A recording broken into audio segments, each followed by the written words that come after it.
These centers allow veterans to recover, to rehabilitate, to build back their confidence and to thrive. It brings back their joie de vivre, their joy to live. And they also train, interestingly enough, trained disabled athletes, and they themselves bring pride to the entire Jewish people. Currently, there's centers in Tel Aviv, in Haifa, Jerusalem, Beersheba, and a new one is going to be built in Ashdod. Currently, Beit Halochem has about 51,000 members, and it's pretty much the only Jewish organization that dreams not to have new members join its ranks and prays that tomorrow brings peace. I'd like to welcome the ZDVO Beit Halochem President, Michael Belkin, Vice President, Anthony Gaffin, and Executive Director, Evie Smith, as well as Elana Lewin, who's the Melbourne Volunteer Committee, and she will be introducing both Aviv and Michael, members of Beit Halochem, and for whom Beit Halochem is a second home. Hand it over to you, Elana. Hi, Janice, and thank you so much for the introduction.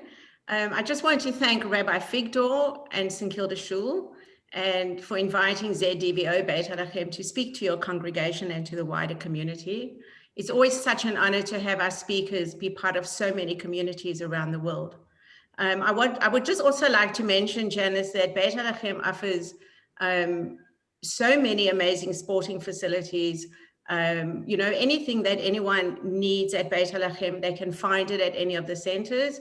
There's hydrotherapy, occupational therapy, physical therapy rooms, Olympic-sized swimming pools, social activities, and of course, activities for all the families as well. It definitely is a home away from home.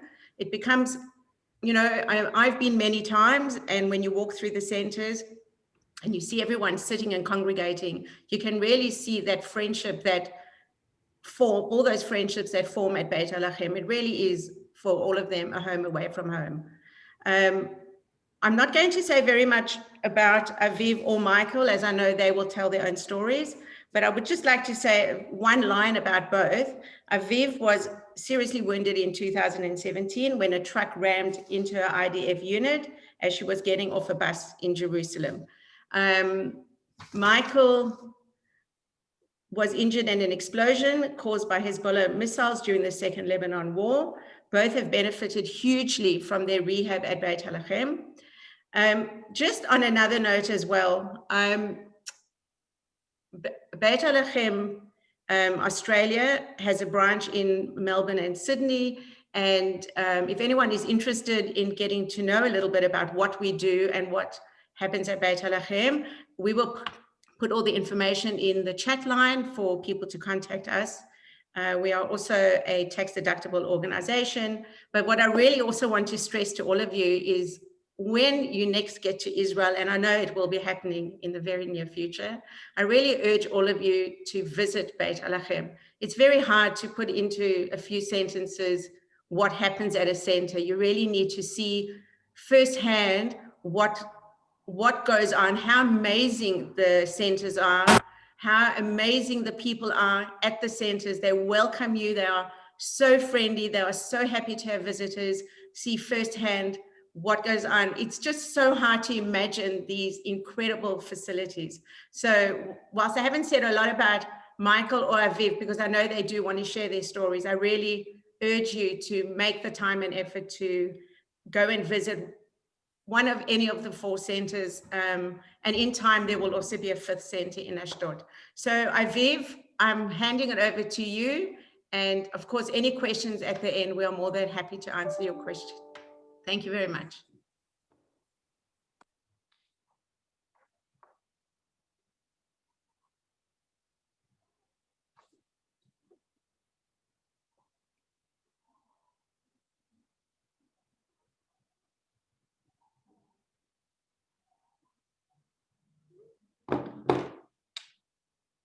Just give me one moment. I'll just help Aviv.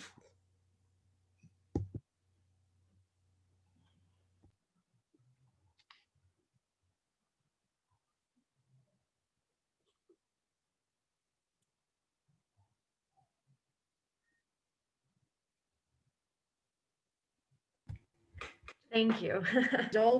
I live in Tel Aviv now. Today, I'm a law and political science student. And and I'll tell you a bit about my army service today, my injury, and later my recovery that Beit Halochem has a huge part in. So I finished high school in 2015. As you probably know, boys and girls have to serve in the IDF. It's mandatory. So right after high school, I got recruited. I joined something called the Education Forces. I'll tell you a bit more about it in a minute. I did basic training for a month, and I got stationed in the border police in Magav. If any of you visited Magav, they're the one in the gray suits. They stand mostly at the checkpoints and in the sacred places, Western Wall, Old City, all that stuff. And basically my job was to train them for facing moral conflicts or ethical conflicts. What do I do when somebody comes with, let's say, a medical problem, but I can't let him in because he doesn't have a permit. Helping them train to know how to act, how to react, doing it ethically like we in the IDF want them to. I loved my job, and after 8 months, they asked me to go to officer school, and I agreed. I signed up for more, and I went to officer school, which is about 8 months of training. During my basic part of the course, maybe 2 months into it, we were scheduled to go on a 5-day trip to Jerusalem, which is like it's kind of like a field trip. We go traveling in Jerusalem, a lot of museums. We talk about the Israeli society, the Holocaust. It was supposed to be like a very, very nice and interesting event. On the first day of the trip, we were starting our week in a place called Armon HaNetziv. Armon HaNetziv is kind of a very, very nice viewpoint, just on the edge between it's a very, very nice viewpoint. You can see all of the old city, all of the new city. They take a lot of tourists there. We were getting off the bus. We were waiting for a tour guide to arrive. My commander said a few things. And while we were standing there, a terrorist with a truck came and ran my unit over. 4 of my friends died there, and I was critically injured. It's Jerusalem, and thank God, and unfortunately, people are used to it. Ambulances came very fast. I was escorted to the hospital. I was ventilated and under anesthesia for about a week until I woke up again. Basically, I broke everything. I underwent a few surgeries in my spine, in my legs. Very, very tough procedures. And after a month and a half in the hospital, I went on to be hospitalized in a recovery facility. In a wheelchair. I had to learn how to walk again. I learned how to use my hand again. A lot of stuff that seemed very, very usual for us. And as a 19-year-old that's used to run and do everything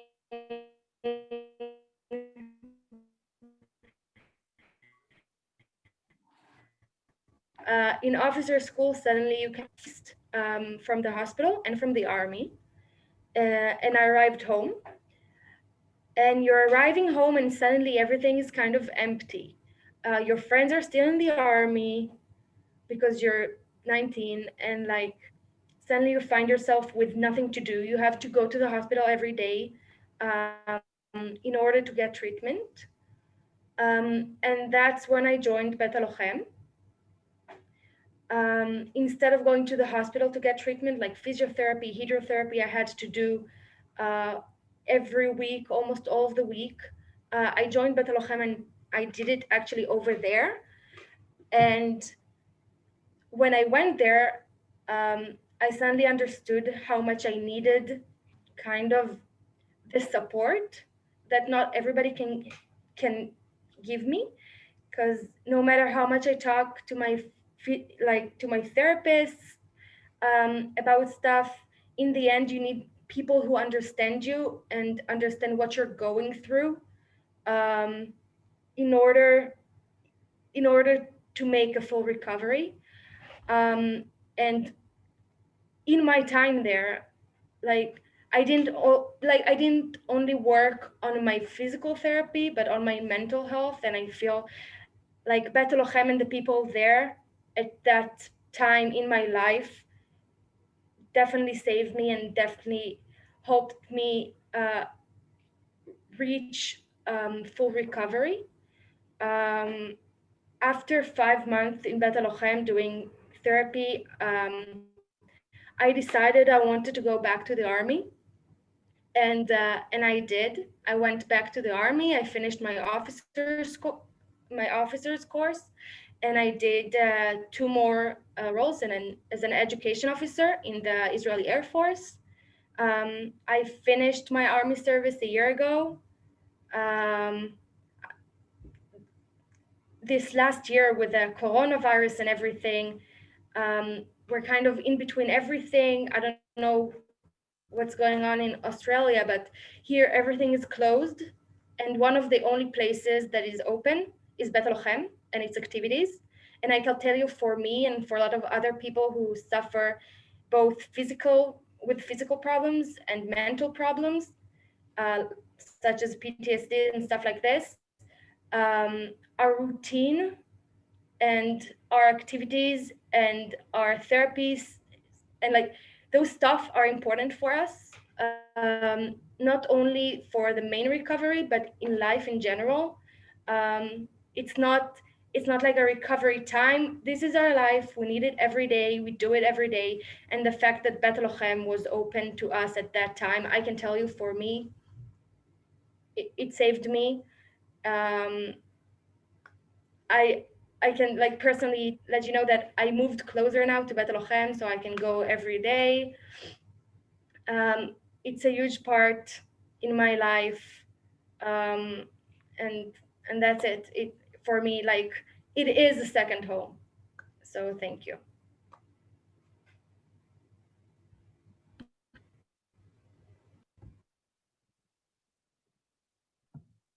Aviv, thank you so very much for sharing your incredible story with us. I think bravery for sure comes into it. So thank you. And I know there will be quite a lot of questions after Michael has spoken. Michael, we would love to hear your story. So can you please unmute yourself and can you share your story with everyone? Thank you very much.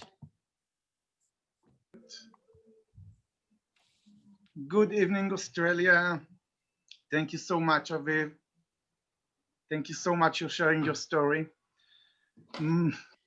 My English is not so good like Aviv English, but I will try to make it understandable. My story began in 2006, so when I was 26 years old. And 2 days before the Lebanon war began, I proposed to my girlfriend, and of course she said yes. It was a big party and we was really in a really good mood. 2 days after the second Lebanon war began, and me and my unit, we called to serve again. I served in the Israeli paratroopers, special unit for explosive bombs. It's a small unit, special unit, only 10 guys in the unit. We made only special operations, and we made a lot when we served in the regular time when I was 18 until 21. And Now we call to the flag again, and of course everybody say yes. 2 days after the war began, we met all together in the base, someplace in the north of Israel, and we got our mission. Our mission was to walk 8 kilometers through villages in Lebanon, and we're supposed to get some place that is some place that really high general from the Hezbollah taking cover over there. We're supposed to make them a really huge surprise when we supposed to plant our bombs and walk out and see the bunkers explosives in the same times. We tried to make our mission few times, but it was not so successfully, because to walk 8 kilometers with a lot of explosive bombs and also our guns and our weapons and all the grenades that we need to carry, it's a heavy stuff to put our back. So we couldn't walk 8 kilometers and then make the mission. So they decided to split the mission for 2 pieces. First pieces, we will walk only 4 kilometers at night to a village that called Devil Village in Lebanon. We will spend the day over there in some house. We will take a cover over there, and when the evening starts again, we will go out to the other village that we need to make the operation. When we try to do it so many times, we saw this operation will be succeed. 4 days after we got the mission and we got the green light to do our mission. It was Tu B'Av. Tu B'Av, it's like a loving day of Israel. Full moon was night that really a lot of light in this night.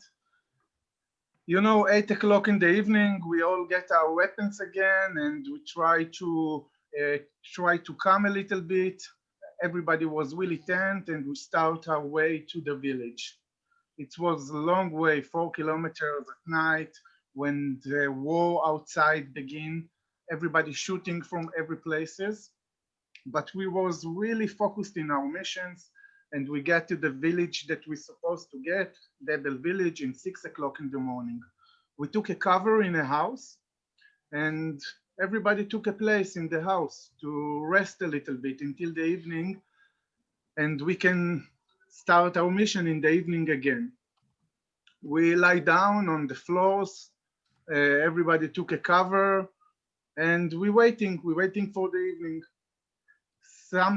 Something around 1 o'clock noon, we hear something like a huge missile. I can't explain to you on Zoom, of course, and also in the real life, how it sound and how it feel. A huge missile, the Hezbollah soldier shoot in front of us to our house, explosive in the middle of the house that we all, me and my old friends, lying down. After a few seconds that everything explodes so hard, I was the medic of the team. I woke up standing on my own 2 legs, and look around and see all my friends lying down and yelling. I see a lot of blood, and I start to take care of my friends. The first one that I saw, it's my best friend Adi, is the other medic of the team. He was lying down on the floor, and the beginning I saw is only get injured. But when I get closer to him, I understand it's nothing we can do. So I pestered the other soldier and then the other soldiers, and then I made all my 9 friends. And when I got to the last one, it was Gilad. Gilad was trouble to breathe. He had a lot of breaking bones in the face. So I put my ear on his mouth to see if I can hear if he's breathing or something, some hair. When I put my ear on his mouth, my eyes looked to the huge wall that clapping down from the first missile. But then I saw a picture that I can never forget. I saw the second missile that Hezbollah shooting on us. I saw the missile come in front of my face. The second missile explosive exactly where I sit with the other soldier that get injured from the first one. All of us from the huge explosive just was in the air for any places in the room. After 20 seconds, all the house collapsed down on us. Of course, I lost my conscious, and after 45 minutes, I woke up. After I woke up, I looked around.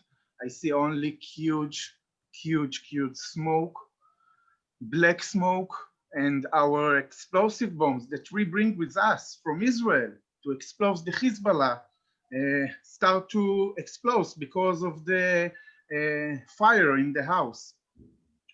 And the fire was really heavy and the smoke was really heavy, but I was focused on my friends. So I took the stones, the big stones outside.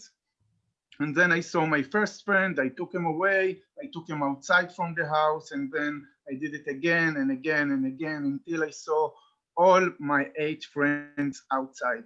But, you know, a huge explosive like that make some of the body not stay everything together, they make it apart. So I didn't know exactly if I have 9 or 8 friends outside. And 4 hours already passed from the second missile that hit on us. I'm alone. I don't have radio to call anyone. I don't have a lot of water. And I'm sitting outside and I see the house with a lot of fire and explosive bomb, one and another, again and again. But from the house, I still can hear the cry.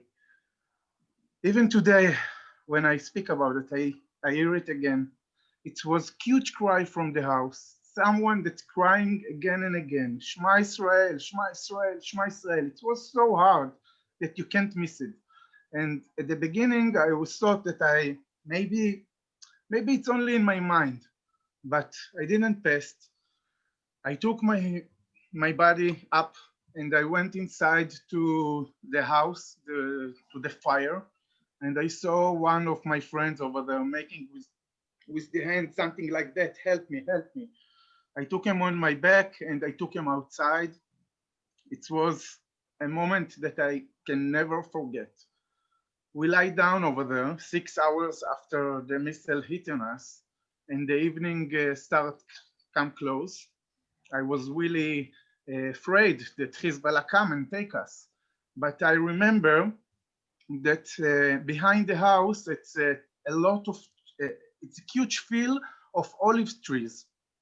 And if we pass the olive trees, we can find another unit of the Golani Brigade, and they can rescue us. So I thought, how can I do it? Of course, I broke my bones. I lost a lot of blood from my stomach, from my hands, but I was really focused on what I'm doing. So I took the first friends off my back.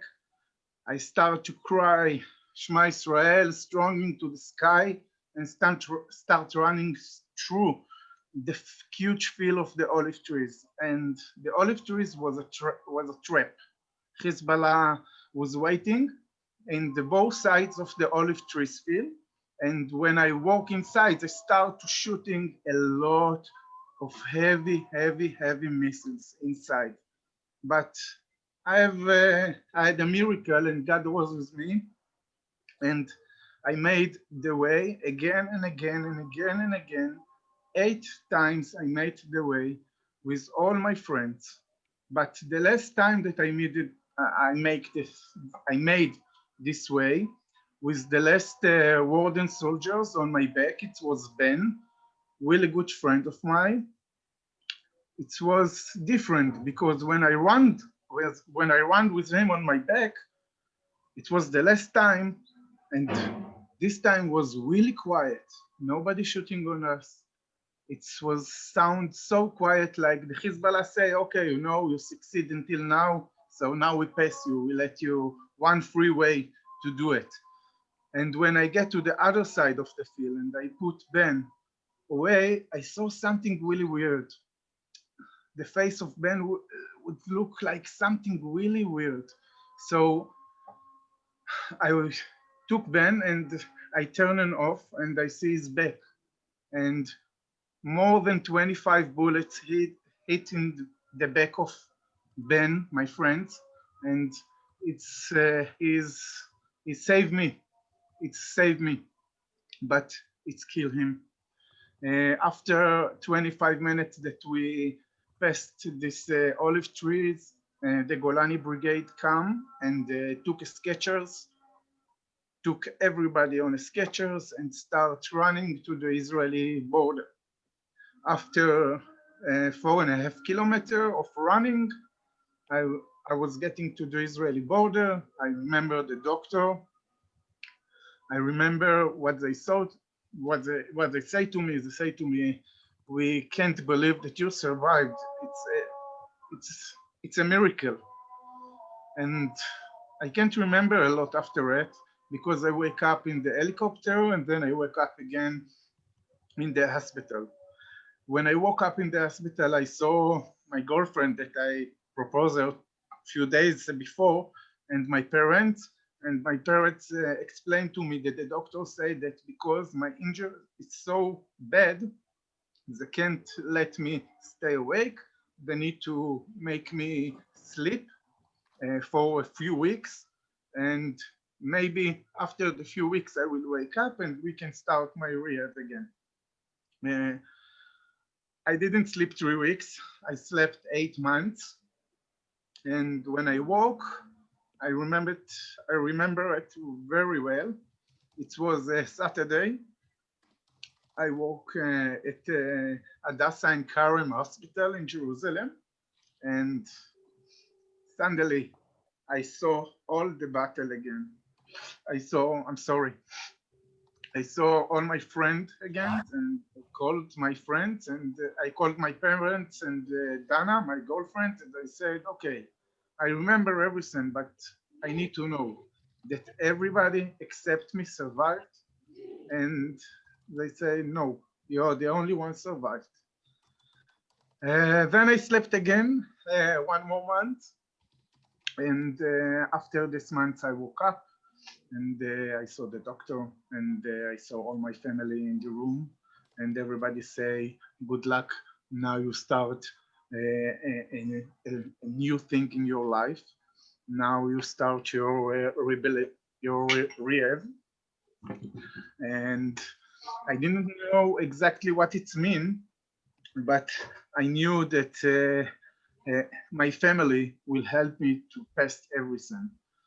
After a few months in the hospital, I start to learn how to use my hands again, and I couldn't walk.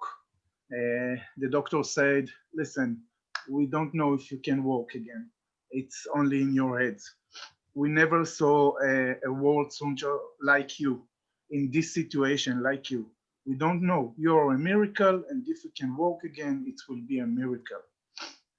When they said it to me, in this point, I knew exactly that if it's a miracle and it can be happen, I will make it happen.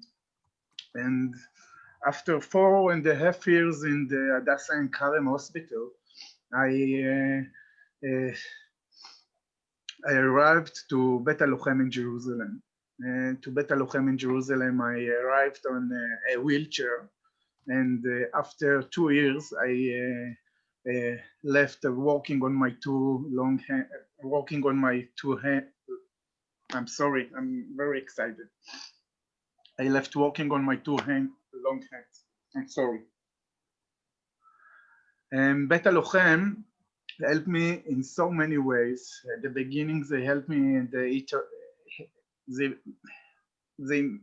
helped me to understand what is it to be a soldier that come back from a battle at the beginning.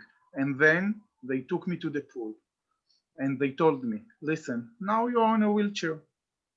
If you work here really hard in the hydrotherapy, physiotherapy, and you work with your mind and you will telling yourself that you can do it, we are after you.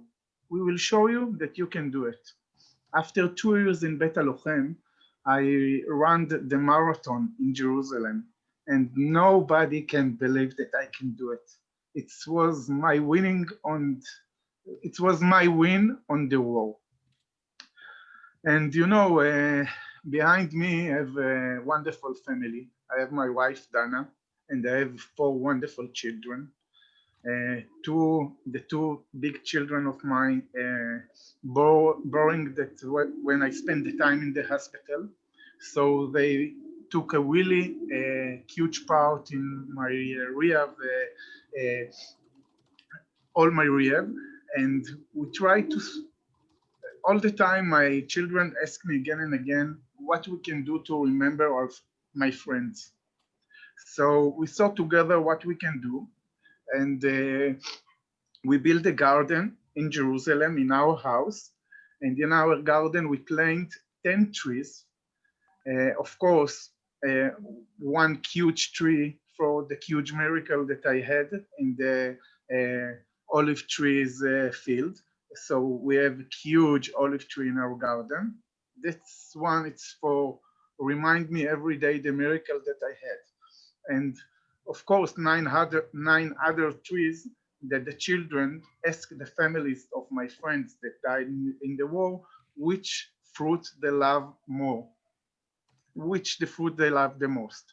So we planted 9 trees of the fruits that they like, my friends they liked, and we call the trees only in the names of my friends. So for example, the orange tree, we never call it orange tree, it's Ben tree. And for example, the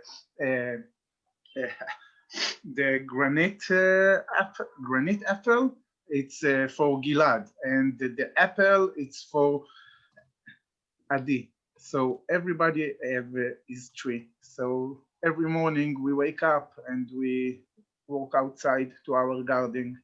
We see my friends, and it's remind not only for me, it's for me and my family that the show must go on and the life is go on, and we need to be strong and never give up, never give up. Thank you so much. Of course, 1 year after the army, I got a Medal of Honor from the Israeli chief of the army. And a few years after, I got Medal of Honor from the Israeli president. That's all. Thank you so much. Thank you so much. Okay, so Elana, do you want to say anything, or do you want me to go to the questions? Janice, I'll say something at the very end, but Michael, I do want to thank you so much for sharing your inspirational and very emotional story. I know how difficult it was, so I know from all of us, we so appreciate you giving your time and sharing your very difficult story with us. So thank you so much. Janice, thank you. I'm sorry about my English. I know it's terrible. So no, sorry. it's not. And to both Aviv and you, Michael, you know, from all of us here, I was going to thank you at the end, but I'll thank you now. I know it's very difficult to tell your story over and over again.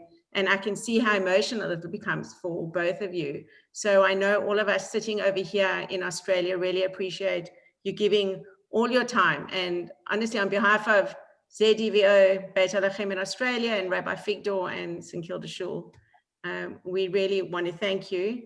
And I know that Janice has a few questions that she would like to ask all of you. So thank you very, very much. Thanks, Elana. Yes, so a couple of questions, both for Aviv and for Michael, and also perhaps for Beit Halochem. The first one is actually for Aviv, and the question really says is, how did you manage to find the strength within yourself to go back to serve in the army after what you'd been through?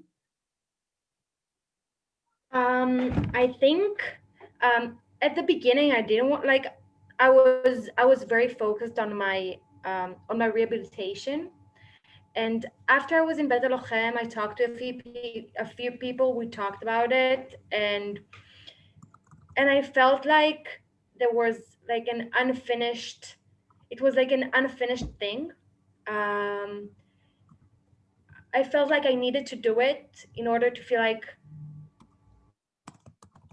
I overcame what I went through, and I did my rehabilitation, and the fact that I was in a wheelchair and now I can walk and I can run and I can do the officer school like everybody else, even after all I went through. I felt like I owed it to myself, and I felt like I owed it to my friends who didn't make it to the end of the officer course. And so it was something I wanted to do both for myself and for them. Yeah. That's it. Beautiful. Which also brings the question, is, rehabilitation, people often think it's about the physical injuries. And so what I'm hearing from you, and probably Michael as well, there's also the emotional stuff that you're actually recovering from and then actually changing your outlook. And I assume Beit Halochem helps with that element too? For me, I think like I do, Michael is also saying yes, but I mean, I do a lot of sports there and I do a lot of physical therapy, but I think the most important thing about Beit Halochem, at least for me, is the people, is having people listen to me and having people talk to me. And it's like having people who went through the same thing as you. It's kind of like a support group without feeling like you're being forced to talk. These are my friends and they went through the same stuff, and it's amazing. Michael, I'm sure, has the same experience. Michael, if you want. Yes, and I would like to say something about that if I can. It's okay? Please, please. So in Jerusalem, 4 years ago, me and other big friends of mine, it was some other soldiers that get injured in the Yom Kippur war. We sit together and we thought how we can help to other people like us that have PTSD. PTSD, it's something that we cannot explain to other people. It's something really strong inside of us. So 4 years ago, we start a group in Beit Halochem in Jerusalem. The group called Achiad. It's Achi, it's my brother, and Ad, it's forever. It's brothers forever. The group helping only for PTSD warding soldiers, and the program began with 20 people, and now we had 150 people in the program. And also the program starts in this year in Tel Aviv, in Be'er Sheva, and also in Haifa. I would like to say a few days ago, Achiad Group, Jerusalem Achiad Group, took a huge mission, and we took 2 wounded soldiers on a wheelchair that never spent the time on Metzada. You know Metzada? I spell it right? Metzada in Israel. Metzada, it's a huge mountain in Israel, that historic place in Israel. And we took them on the wheelchairs, only Achiad Group Jerusalem, with the wheelchairs all the way to the top, to the Metzada. It's on the sunrise. It was something that we will never forget, because on the way, we not only carrying the people, we are sharing our stories, we are sharing our feelings. Everybody opening their mind, and everybody telling what they feel at night alone, everybody telling what they dream, everybody say what their nightmares that have. And the way was something that make like a glue between us. Not only the way with the wheelchairs up, the way that we talk all the way about what we have. So Achiad, I will try to show you. I hope so you can see it. It's a soldier that taking on the back another soldier. This is our motto, and we never lift nobody behind, never. So thank you. Sorry. No, that's beautiful. Thank you for sharing that. So do you think that your story has changed your outlook on life in general? Sorry? Do you see life differently from what you've been through? Of course, of course. Wow. I realized that every day that we wake up in the morning, we need to say thank you, not only for God. We need to say thank you for the universe. Thank you for everything. Thank you for we can breathe. Thank you we can walk. Thank you we can smile. Thank you we can kiss our children. And you know, sometimes it's very obvious, but for me it's not obvious. I do it every day, again and again, because after Lebanon war, I think that every day it's the last day, and I don't want to leave nothing open. So for me, every day it's the last day. And when I wake up in the morning, I start again and again. Beautiful. And Aviv, do you think it's changed your outlook on life? I think it definitely did. You're going through an experience when something that's so obvious is taken from you. I mean, the ability to walk, the ability to talk, like your basic abilities are taken from you. And when you get them back, suddenly everything is, at the beginning, it's very exciting. And after a while, it seems obvious. And there are moments when you have to remind yourself, this isn't obvious. The fact that I'm walking isn't obvious. The fact that I'm talking isn't obvious. The fact that I can use my hands isn't obvious. And it makes you very, very thankful. I think stuff that seems like the end of the world to some people, just go by, like you can't even seem to notice. So I think I feel like it made me a more positive person, maybe. Yeah. It made me feel more appreciative to what I have. So both of you a lot more grateful just for the simple things, what I'm hearing. Yep. There's a question that's come through, maybe a bit controversial. One of the questions that came through was, for both of you, is, do you feel the IDF do enough for their soldiers? Yep. Well, from my experience, like, we're talking, it's very, very complicated, because we get support from not the IDF, but from the Ministry of Defense. And we get the support from Beit Halochem. So I feel like even if, like, I'm fine with the Ministry of Defense, I get everything I need from them. I have my scholarship and I have my all that basic stuff. And I feel like everything I'm not getting from them, I'm getting from Beit Halochem, which is the more of like the physical help and the mental help, and everything that's more everything else I'm getting from Beit Halochem. Like, I'm getting everything. It's just maybe not everything from the state. Yeah. Okay. Also, we'd like to ask you both, another question came through is, how often have you told the story, and does it help you? Do you find it, is it good for you to tell the story?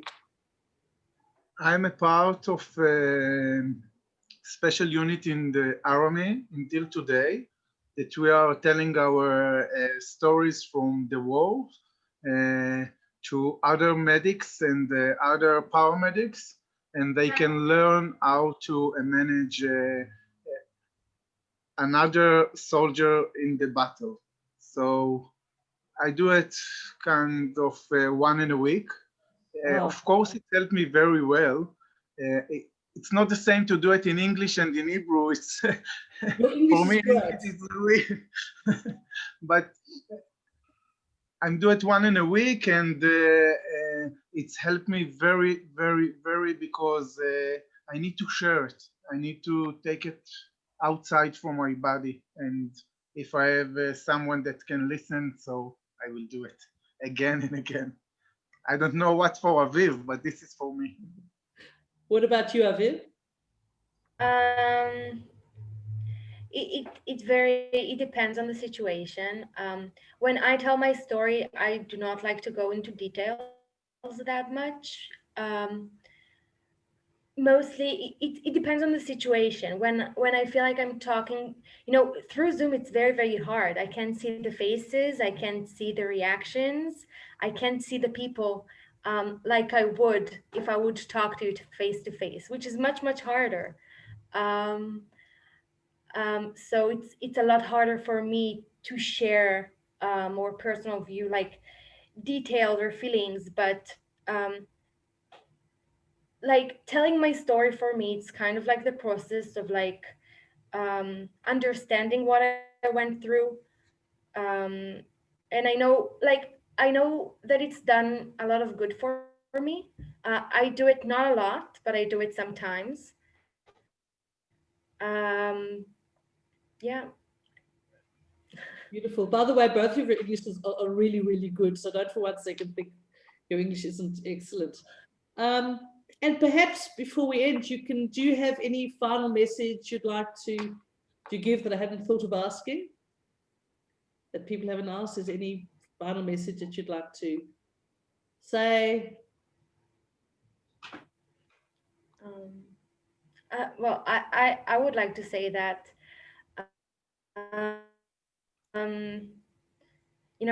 when I talk, everybody's like very thankful and thank you for your service and thank you for everything you've done.